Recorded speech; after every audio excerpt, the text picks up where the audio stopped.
Boris Johnson's political strategy is perfectly clear.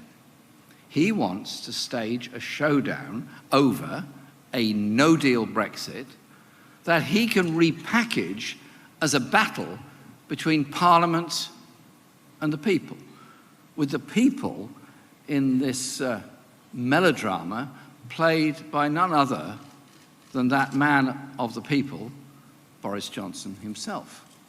But the idea that Johnson and his wealthy friends and backers somehow represent people is truly absurd. Johnson and his right-wing cabinet are not only on the side of the establishment, they are the establishment.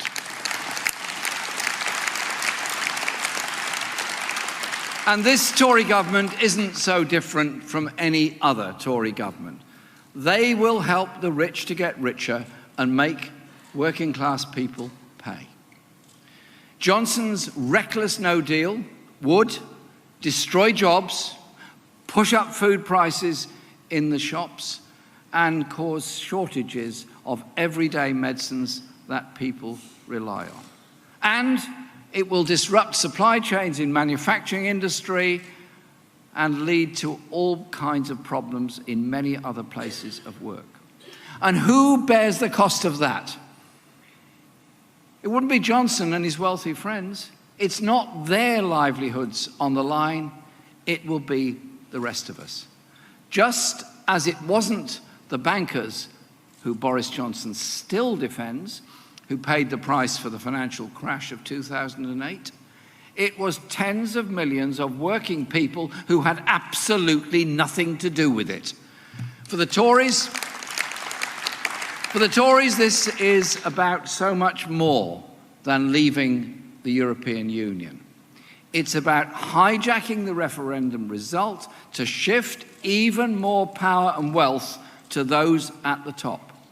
They will use a no-deal crash to push through policies that benefit them and their super-rich supporters and hurt everyone else, just as they did after the financial crash.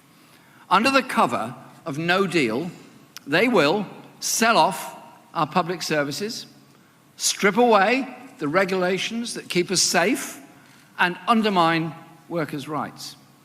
And they will cement all of this in a race-to-the-bottom trade deal with Donald Trump. Be in no doubt, a no-deal Brexit is really a Trump deal Brexit, which will lead to a one-sided United States trade deal negotiated from a position of weakness. It will put us at the mercy of Trump and the big US corporations itching, absolutely itching, to get their teeth even further into our National Health Service. It will sound the death knell of our steel industry and permanently drive down rights and protections for workers. I am not prepared to stand by and let that happen.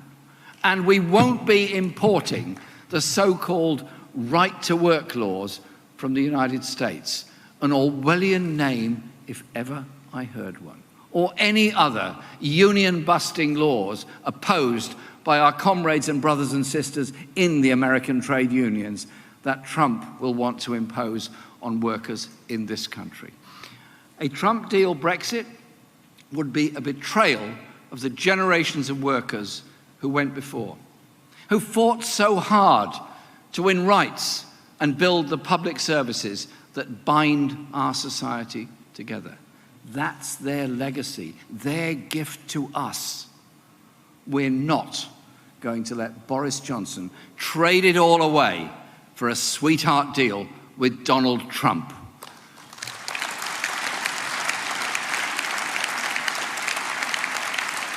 That's why our first priority is to stop no deal and then to trigger a general election.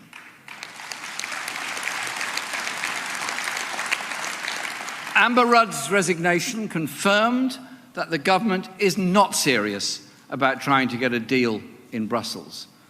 As the Prime Minister's top advisor reportedly said, the negotiations are, and I quote, a sham. No one can trust the word of the Prime Minister, who is threatening to break the law to force through no deal.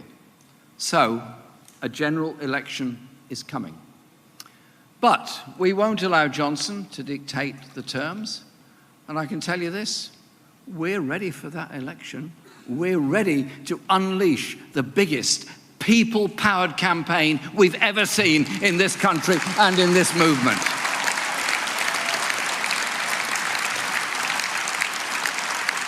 And in that election, we will commit to a public vote with a credible option to leave and the option to remain.